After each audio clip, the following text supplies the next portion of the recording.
Welcome to Gargi kitchen. வாங்க, நான் இன்னைக்கு வெஜிடபிள் கட்லெட் தான் செய்ய போகிறேன். என் சேனல் பாருங்கள், பிடிச்சிருந்தா லைக் பண்ணுங்கள், ஷேர் பண்ணுங்கள், கமெண்ட் பண்ணுங்கள், சப்ஸ்கிரைப் பண்ணுங்கள். வாங்க கட்லெட் எப்படி பண்ணுறதுன்னு பார்க்கலாம். இப்போது கடாய் ஒன்று சூடாகட்டும்.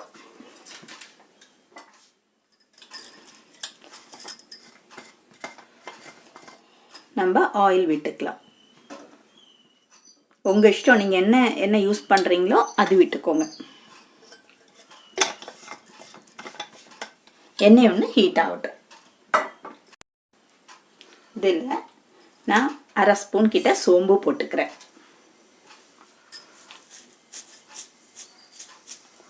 அதே மாதிரி அரை ஸ்பூன் கிட்ட ஜீரகம் போட்டுக்கிறேன்.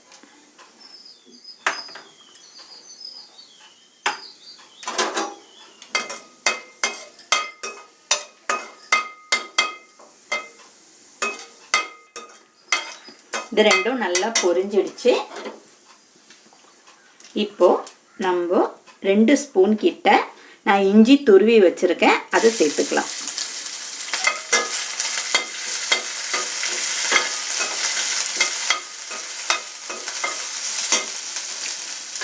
ஒரு 3 பெரிய வெங்காயம் பொடியா நறுக்கி வச்சிருக்கேன், அதுவும் சேர்த்துக்கலாம்.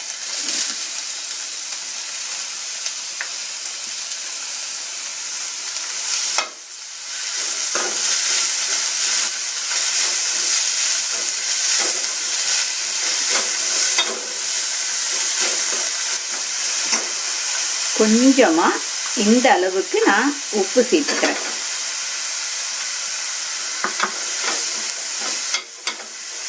இது உப்பு வந்து வெங்காயம் வதங்கிறதுக்கு மட்டும் இல்லை, அடி பிடிக்காமலும் இருக்கும்.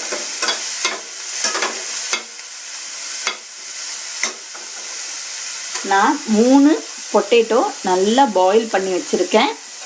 இதில் உப்பு போடலை, நான் அதுவும் சேர்த்துக்கலாம்.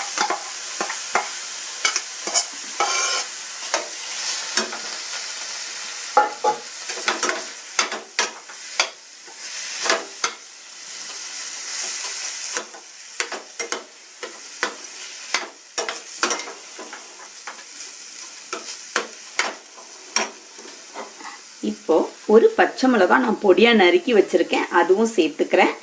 கொஞ்சமா கொத்தமல்லி.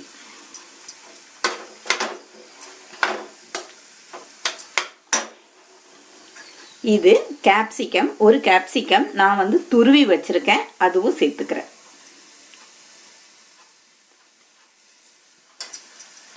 அதே மாதிரி இது ஒரு கேரட்டு, அதுவும் துருவி வச்சிருக்கேன், அதுவும் சேர்த்துக்கிறேன். கொஞ்சம் கூட கொத்தமல்லி பொடியா அரிஞ்சதும் சேர்த்துறேன்.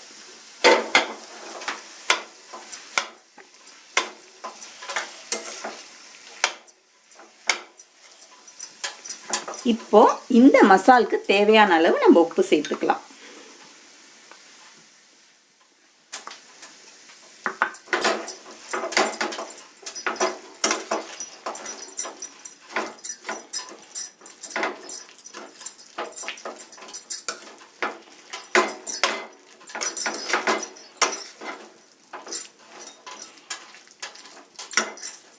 இப்போ இதுல இந்த அளவுக்கு மஞ்சள் தூள், 1 ஸ்பூன் கிட்ட மிளகாய் தூள். இது காரம் அனுசரிச்சு நீங்க சேர்த்துக்கோங்க, எவ்வளவு வேணாலும். மஞ்சள் தூள் அதே அளவு, மல்லித்தூள் 1/4 டீஸ்பூன். கொஞ்சமா ஜீரகத்தூள்,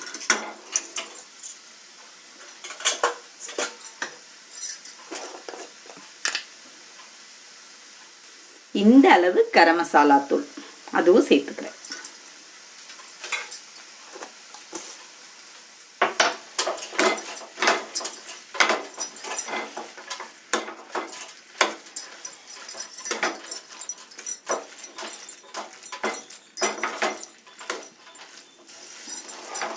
இப்போ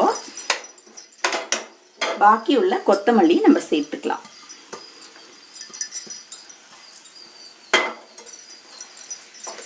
இந்த ஸ்டேஜில் உப்பு பார்த்துக்கலாம், உப்பு கரெக்டாக இருக்கான்னு. வேணும்னா உப்பு போட்டுக்கலாம்.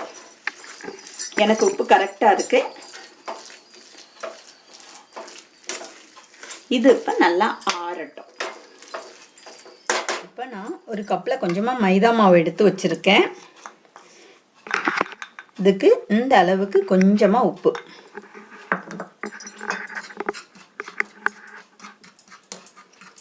தண்ணி விட்டு நல்லா கலந்து வச்சுக்கலாம்.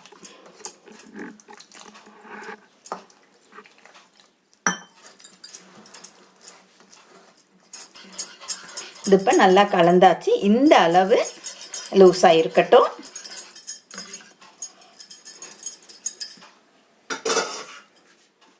நம்மளோட எல்லாம் வேக வச்ச காய்கறிகள் எல்லாமே நல்லா ஆறிடுச்சு. கட்லெட் பண்ணுற அச்சு இருந்தால் அதில் பண்ணிக்கலாம். என்கிட்ட அது இல்லை.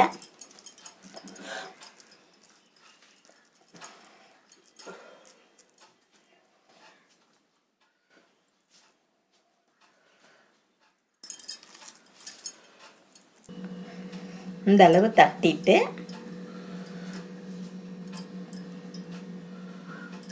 இது பிரெட்டு வந்து நான் பொடிச்சு வச்சுருக்கேன் மிக்சியில்.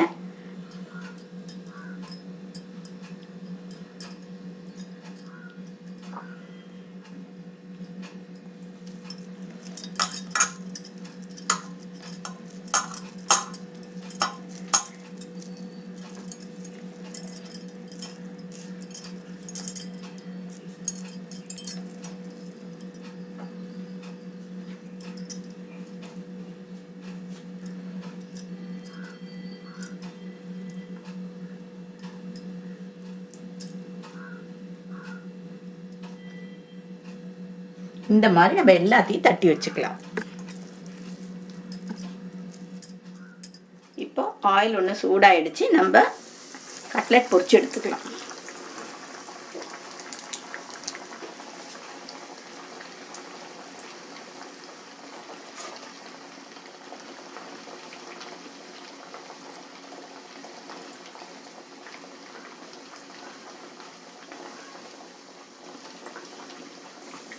உடனே தொட வேண்டாம், நமக்கு உடஞ்சி போகும். ஒன்று வெந்ததுக்கு அப்புறம் நம்ம திருப்பி போடலாம்.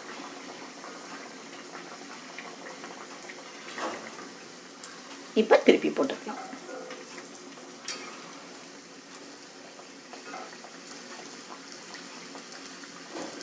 இந்த சைடு நல்லா முறியட்டும்.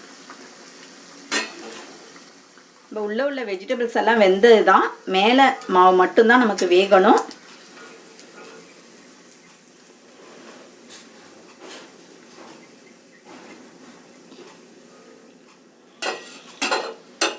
இந்த மாதிரி நம்ம இன்னொன்று போட்டுக்கலாம். நீங்கள் பெரிய வானலியாக வச்சிங்கன்னா ஒரே இதுலேயே எல்லாத்தையும் பொரிச்சு எடுத்துக்கலாம்.